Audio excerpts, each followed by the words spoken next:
Kung matatandaan nyo pa, may ginawa akong turutot balon. At ito yun. Ingay.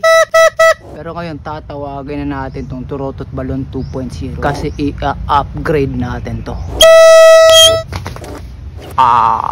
Ang size nito ay half, 1/2. Tapos ang tawag naman nito PVC ball valve. So kakabit lang natin to dito. Ganyan.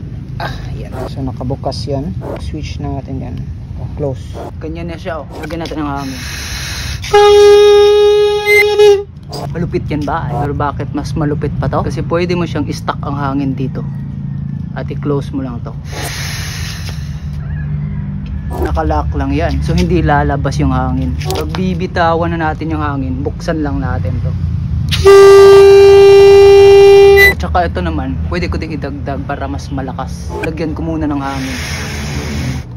Oh, yan. Papakawalan na natin yung hangin.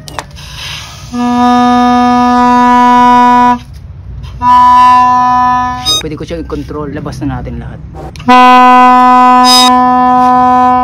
Ingat.